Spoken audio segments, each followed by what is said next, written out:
Al igual que como hicimos con la clase de síndrome nefrótico, vamos a hacer un breve pantallazo sobre el síndrome nefrítico, que es un síndrome bastante frecuente en la práctica clínica y que está en todos los libros, está bien en todos los libros, seguramente va a estar con mucho más desarrollo y amplitud en los libros, pero yo les voy a dar las partes fundamentales y lo básico del síndrome nefrítico en este caso. El síndrome nefrítico es un síndrome clínico caracterizado por hematuria de tipo glomerular, edemas, hipertensión arterial y oliguria con caída de la velocidad de filtración glomerular. El ejemplo más clásico de síndrome nefrítico es la glomerulonefritis proliferativa extracapilar, más comúnmente llamada glomerulonefritis postinfecciosa o post-estreptocóxica, la pueden encontrar en los libros. Hay muchas enfermedades cuya sintomatología se expresa como síndrome nefrítico, pero el ejemplo clásico del síndrome nefrítico se ve en la postinfecciosa y nos vamos a abocar para ejemplificar a la postinfecciosa o postestreptocóxica. La fisiopatología del síndrome nefrítico es fundamentalmente una infiltración de células, tanto mesangiales como inflamatorias digo leucocitos y linfocitos, que produce una gran inflamación de todo el glomérulo con disminución de la filtración glomerular. Y esta inflamación es lo que va a producir el cuadro clínico, fundamentalmente un cuadro de disminución del filtrado y de hipervolemia, fundamentalmente del lado arterial, al revés que del lado venoso, como veíamos en el síndrome nefrótico.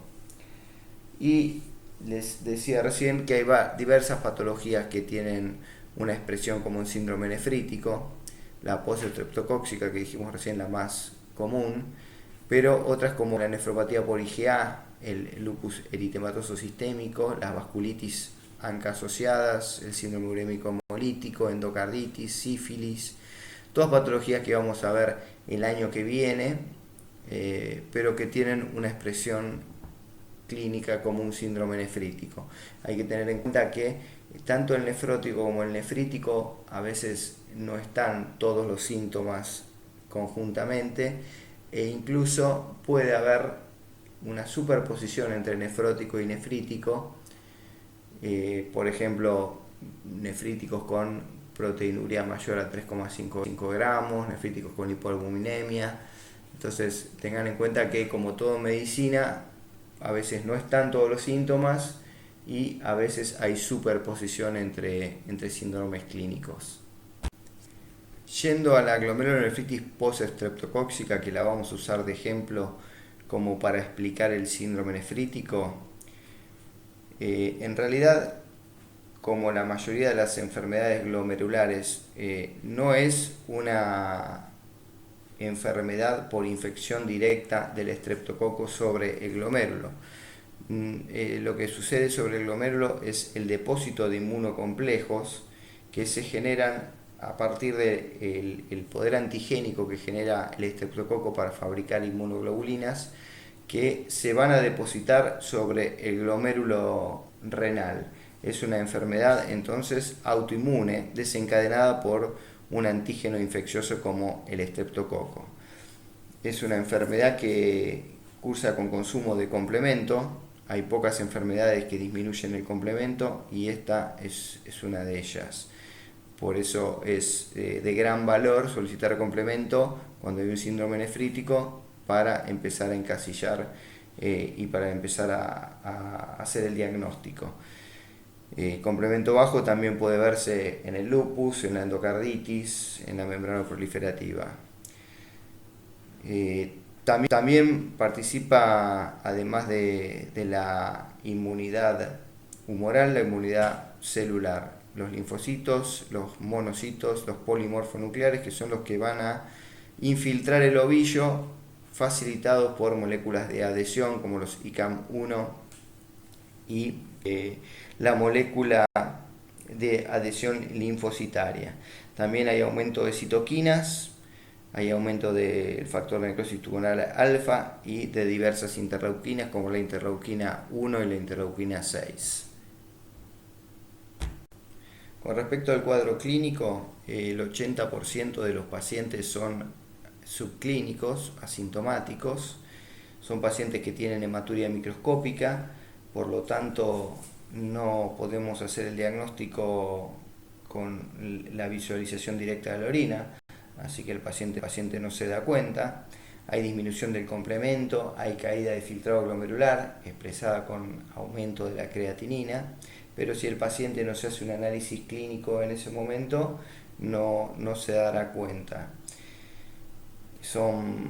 Es una enfermedad que tiene habitualmente buena evolución con resolución completa, por lo tanto hasta el 80%, como decía, no son diagnosticados. De los sintomáticos, habitualmente se diagnostican más frecuentemente entre los 2 y los 12 años. Son pacientes que son llevados al pediatra por la madre por verlos edematizados o por hematuria macroscópica. Y en el consultorio se puede llegar a hacer el diagnóstico, pacientes hipertensos con edemas, y bueno, ya después empezará el interrogatorio sobre antecedentes de alguna infección faríngea en los últimos 1 o 2 semanas, o una escarlatina, una erisipela, infección de piel en las últimas 2 o 3 semanas. Es más frecuente en hombres, 2 veces en hombres a 1 en mujeres. Y las manifestaciones clínicas son un síndrome nefrítico clásico, hematuria de tipo glomerular, edemas, hipertensión arterial. Los edemas son de menos cuantía, de menos volumen que en el síndrome nefrótico. Hay hipertensión arterial por hipervolemia, hay oliguria por inflamación del glomérulo, caída de filtrado glomerular expresada con aumento de la creatinina, y en la gran minoría, el 1% de los pacientes, puede evolucionar como una glomerulonefritis rápidamente evolutiva, que son pacientes que rápidamente empeoran la función renal. Entran, por ejemplo, con 2 de creatinina, al otro día tienen 3, al otro día tienen 4, 5 y pueden llegar a necesitar diálisis. Son las evoluciones más agresivas de las glomerulonefritis y son pacientes en los cuales se puede postular la inmunosupresión de entrada. La hematuria es uno de los signos más frecuentes del síndrome nefrítico y característicamente la hematuria debe ser de causa glomerular. Para que una hematuria sea de causa glomerular tiene que tener más de 70% de hematíes dismórficos o más de 5% de acantocitos en el sedimento urinario. Los hematíes dismórficos son hematíes deformados, básicamente, que se deforman al pasar a través de la membrana de filtración glomerular. Y los acantocitos son los que tienen, como ya les dije en la clase de síndrome nefrótico, como si fueran 2 orejitas de un Mickey sobre el glóbulo rojo. Esos son bastante patognomónicos y solo con un 5% de acantocitos podemos decir que la hematuria es de causa glomerular. También tendríamos el diagnóstico de hematuria de causa glomerular si tuviéramos en todo el sedimento urinario hasta un solo cilindro hemático. La hematuria macroscópica está presente solo en el 30% de los pacientes. Los edemas del síndrome nefrítico tienen una fisiopatología totalmente diferente a los del síndrome nefrótico, que habíamos visto que era por hipoalbuminemia y disminución de la presión oncótica junto con una resistencia al factor natriurético atrial. Bueno, en este caso son debidos a la retención primaria de agua y sodio, que se debe a la inflamación del ovillo glomerular. El ovillo glomerular, el glomérulo está tan inflamado, tan infiltrado de células inflamatorias y mesangiales que no puede ejercer su tarea de filtración y el paciente se vuelve hipervolémico. Al volverse hipervolémico se pone hipertenso y hay aumento de la presión hidrostática de los capilares, y esa es la causa fundamental por la cual se producen los edemas. Son de menor cantidad, es más difícil darse cuenta de los edemas del nefrítico con respecto al nefrótico. El nefrótico tiene edemas que habitualmente pueden llegar a ser 3 cruces, 6 sextos, toda la pierna, y el edema del nefrítico es un edema con un godet de 1 cruz y habitualmente no más de 3 en 6, o sea, hasta la rodilla. De nuevo, la hipertensión arterial depende del aumento del volumen plasmático, pero también hay aumento del gasto cardíaco, hay un aumento de las resistencias vasculares, y esto es lo que produce que el paciente se vuelva hipervolémico y muy hipertenso.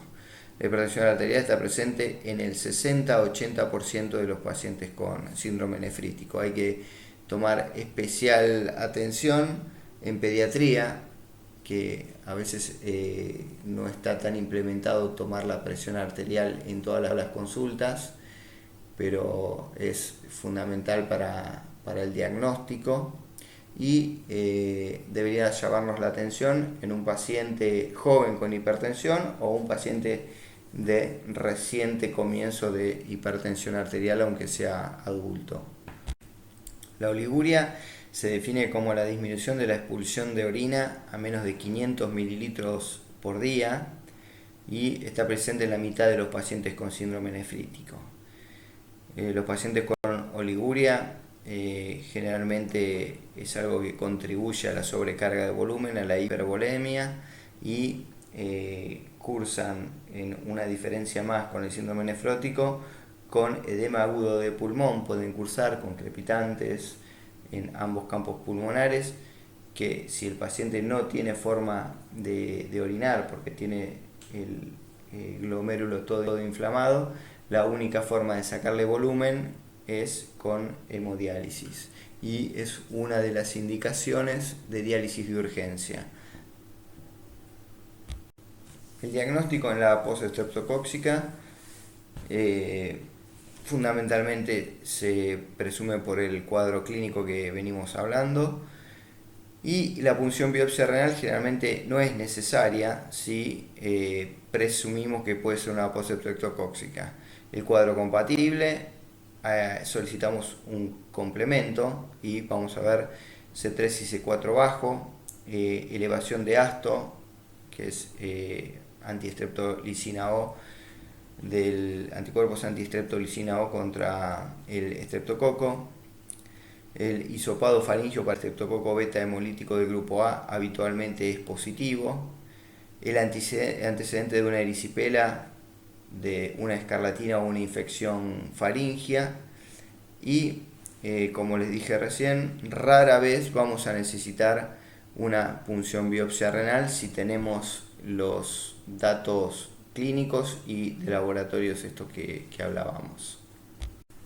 Con respecto a la anatomía patológica, en el caso de que solicitemos una biopsia renal y que hagamos una biopsia renal, esto se va a solicitar solo en casos en los cuales no hayamos la causa o la etiología del síndrome nefrítico, en casos en los que la evolución no sea buena del paciente, y en los casos que haya glomerulonefritis rápidamente evolutivas. La anatomía patológica, vamos a enviar una muestra para microscopía óptica, una para microscopía electrónica y una para inmunofluorescencia.